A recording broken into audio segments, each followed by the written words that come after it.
Well, welcome to this conversation. I'm here today with two of my colleagues. We're going to be having just a really informal conversation. I'm here with Dr. Daniela Salazar, Education Director at Lighthouse Arabia and also clinical psychologist by training, who works extensively with corporate entities and corporate clients on an individual basis.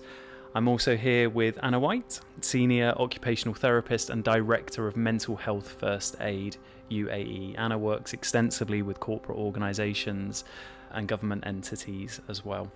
And finally, my name is Dr. Robert Chandler, clinical psychologist by training and also the Director of Corporate and Workplace Services here at the Lighthouse. One thing we hear a lot about from the companies we engage with, the government entities we engage with, is how do I make my employees feel more connected? How do I make them feel more satisfied, maybe more happy at work? And I know some of us have some issues with that word happy and what that means, but I don't know, maybe Daniela, to begin with, do you have a sense about, well, what does fulfillment or happiness at work mean? That's a really interesting question. I think we're getting mixed messages at the moment in regards to happiness. And at work, we're hearing goals and KPIs and working long hours and getting lots of stuff done. And then when we really look at how happy these clients are when they're reaching these goals, meeting the KPIs and doing what they need to be doing, they actually don't feel fulfilled. They don't feel happy. They feel stressed. They feel anxious. They feel overwhelmed. And so if we take a deeper dive into happiness, I would mean that we would need to look at the type of things that are bringing back meaning, that's bringing back a sense of purpose. It's not the long hours. It's how we connect with our work, how we relate to our colleagues, how much sense of purpose we have in an organization. I think these are some of the themes that we're talking about in our therapy, in our individual therapy, and redirecting that concept of happiness. It's really interesting you mention that, because I'm reflecting on my own clinical work and I hear what you have just said, which is I'm meeting the deliverables, I'm meeting the deadlines, I'm getting promoted, my salary is increasing, I'm working my way up the ladder, but I still don't feel connected, I still don't feel satisfied. Yeah, so it's a theme for sure. Anna, have you got a sense about what does that idea of happiness or fulfillment mean at work? I think it is very individualized on an individual, but also on a company as well. I think that often employees are overwhelmed by traditional ways of thinking, or employers are, supervisors, managers are, of salaries make people happy, projects, promotions. But I think where the gap is asking employees, where are you and are you happy? What do you need to be happy? Because often we just presume. In the corporate world, we presume. We use maybe our own personal motivators or our history or what makes us feel satisfied and happy, and we push those onto the people around us. So I think step one is really around asking, because it can be anything. For some people, it might be that promotion. For others, it might be time off. For others, it's being recognized. For others, it's autonomy. It's, not having to check in and out. But it is individualized, so it's space to ask, and we often forget to ask. I think it's such a valid point, and I think one of the things that we do as leads here at the Lighthouse when we're working with organisations, and one of the services we offer to companies, is this survey up front, right? What's your baseline? How many hours do your employees work? What does really matter to them? How much do they feel like they belong? What is the psychological safety within the organisation? What motivates these people? Because only once you've got that baseline can you really think about, right, how do we target? How do we intervene? How do we make things better? So I think it's, such a valid point. So Anna, in your work with corporate organisations, obviously you deliver a lot of workshops and trainings in our mental health first aid training programme here at the Lighthouse, and you meet therefore with a lot of employees. What do you say to them in terms of making them feel more satisfied at work? I like this question. I think it really depends where they're coming from. We need a starting point. That's usually what I tell them. Usually when we see employees or we interact with them, I would say a common theme would be they want to blame. They blame the company, or they blame the hours, or they blame the projects or their schedule, which may be the issue, but a huge part of it is self-reflection. It's really stopping and asking themselves that big question: where am I on this journey? What is making me satisfied? What is taking away from that? What is giving me energy? What is draining? Because that self-reflection needs to come before we blame, before we can make change. But I often find that a lot of people get caught up in the race, the treadmill of I'm unhappy, or I'm exhausted, or I'm overworked, and it's the company's fault, it's somebody else's fault. So I think that's a big part for me. It's really recognizing where they are and really understanding what they can do to change before the bigger thing, the company, changes. Does that make sense? Yeah, it makes complete sense. And I think all of us have this conversation with organisations and employees, right? These two spheres have got to come together. There are some responsibilities that are on the organisation to provide a healthy culture and good practices in the workplace, but there's also an onus and a responsibility on the individual. What's your mindset towards work? How do you engage with work? What are some of your thinking patterns and cognitive distortions at work that may contribute to things like burnout? And obviously in things like our Burnout Masterclass, we take a deep dive into this stuff to really help the employees take ownership, I think. And Danny, I know that in your individual therapy with corporate clients, people from the corporate world in very senior positions, how easy is it for those individuals to take responsibility and own their part in their well-being at work? Yeah, I think it's difficult. It's difficult to own that because you have a senior position in a corporate where you're worried about reaching those goals and getting the company to achieve certain KPIs. So a lot of the times that self-reflection isn't there. Yeah. We're so worried about achieving something or getting to that end goal that we don't stop and think, how am I impacting my team? What is my style of leadership? Yeah. How am I modeling a healthy lifestyle? Am I putting boundaries to work as a leader? Am I communicating effectively with my team? Am I taking the time to reflect over my self-care? Do I have any activities in which I can relax and feel fulfilled outside of work? And sometimes because life happens so fast and you're in a leadership position just focused on work, that time to reflect on your life outside of work isn't there. Yeah. So that's what takes a little bit more time to get leaders to reflect on. And I think let's just pick up on this theme of leadership now, because I think it's super important. And we know from the research, don't we, that the health of an organisation, the culture within an organisation is heavily dictated by a leader's mental health and well-being.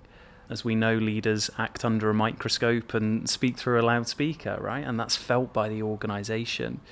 And I think some of the things you mentioned there in our advocates course that we do for senior leaders, we're really making the business case for why they need to take it seriously and take their own mental health seriously, not just for themselves and their own well-being, but also for the health of the organisation underneath. Anna, I know that you speak a lot to leaders, particularly in HR, in some of the relationships you manage with some of our corporate partners. What's your sense about the general mental health and well-being of leaders currently in the UAE? I know that's a massive question, but...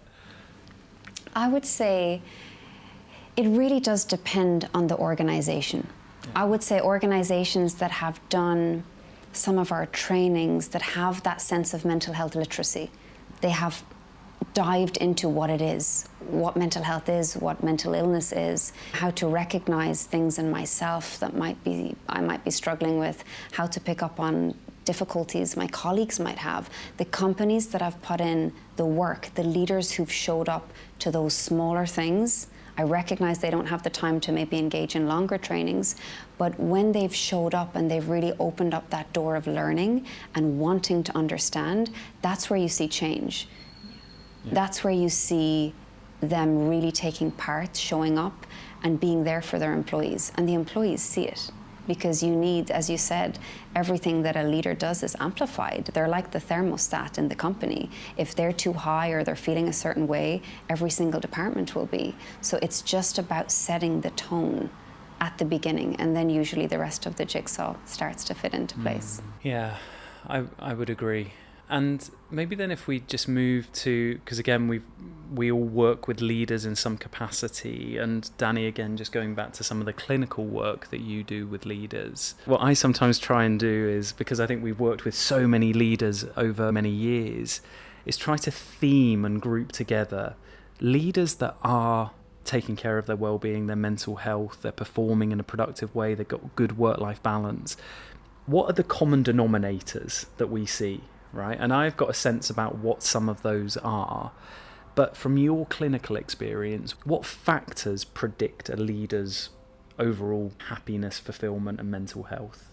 What common themes do you notice? I think one of the main ones is clarity about their values, around their values as an individual. Yeah. What type of leader do I want to be? How do I want to show up inside the workspace and outside the workspace? Because we see leaders that are very involved in their work life, but then we go and dive a little bit deeper into their personal life, and they might not be as involved, and they might not feel as fulfilled, or there might be some trouble there. So what type of individual do I want to be inside and outside of work? So values being one of them. The second part of it is self-care. And I always say self-care is not selfish. It's an act of service to your team, to your family, and to yourself. How much awareness do you have of self-care, and how are you fitting that in your schedule? And that goes very much aligned with boundary setting, right? Am I able to say no to something, to say yes to self-care, or to say yes to family time, right? The time management and prioritization of the things that they're investing time in is super important. So time management, value, clarification, self-care awareness would be some of these themes that I would say would be very important for a leader to have. I think I would echo all of those from my clinical work, particularly the values alignment. What kind of person do I want to be? What kind of leader do I want to be? How do I want to show up for my organisation? I would also add a couple of dimensions to it that I see as well. I think a key factor is this leader able to step back from the experience that they're in and see it from a different perspective. So we call this psychological flexibility, this idea of there is a situation, I feel like I'm in it, but can I take a step back and look at things from a slightly different perspective instead of getting married to a particular narrative about how awful the company is, how burnt out I am, etc. That's a theme and a skill often that clients are learning with us if they're on our corporate counselling pathway service that we offer here at the Lighthouse. That skill of developing psychological flexibility is sometimes something we need to work on.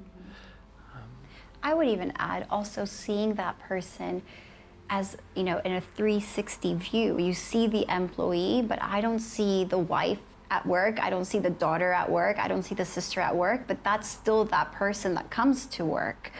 And if you can, show a little bit of that compassion or that understanding that work is just 8 hours of their day, but they have a life outside of work that we also need to acknowledge and understand and perhaps be a little bit curious about. So these weekly check-ins with your team, this ability to talk through other areas of their life that might be impacting their work is also a key theme, and I think a skill that leaders need to have. It's not just work talk. It's so important to feel connected to your team members at a different level so that you can make accommodations, you can make modifications, you can talk about what the employee needs at the end of the day for there to be a bigger sense of belonging to the organization. Exactly.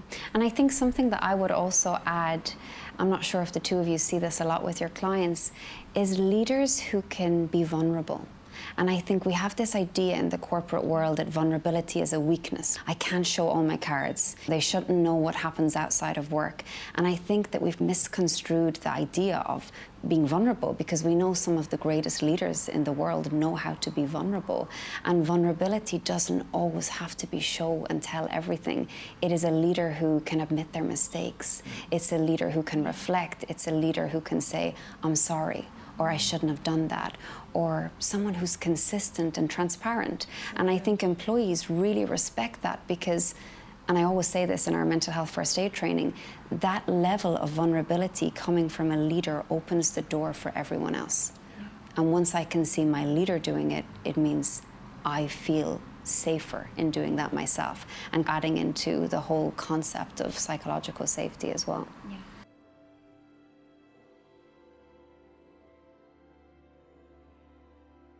Based on our discussion today, I am a leader within an organisation. I'm overworked. I'm struggling at home with my relationship. I'm feeling burnt out. I'm feeling disconnected. I'm feeling cynical about the work that I do. And I really just want to increase my fulfillment, and I want to know what I need to do now. What 3 things are you giving me, Daniela? I would say let's work on that self-awareness a little bit more. Let's think about the things that drive you, that motivate you, that used to motivate you before, that are not anymore. So connecting with your values, I would say that's number 1. Number 2, identifying what those triggers are. And let's work around that with coping mechanisms that can help you feel a bit more regulated at work. And let's think about that skill set that we need to have in terms of communication, building that psychological safety with your team if you're a leader. Talking out at work is important. You don't have to have all of these uncomfortable feelings on your own. There is a place at work where we can talk about them. We can perhaps ask our manager or our team to have a check-in so that you can have a better way of working that works for you. So I really hear there values, coping skills, connection. Yep. Anna, 3 things that you're going to do to help me with my well-being and fulfillment at work? I would say I would echo Danny's first point, especially with regards to self-awareness. I think you're lost if you can't really come back to that present moment and recognize where you are. List those things. That needs to be step 1. I think secondly and thirdly, I would divide it into short term, like in the moment, because most people and leaders need to keep going. You still need to go to work tomorrow. So I think you really need to ask yourself, what do I need to do every day in my day to make this easier for me?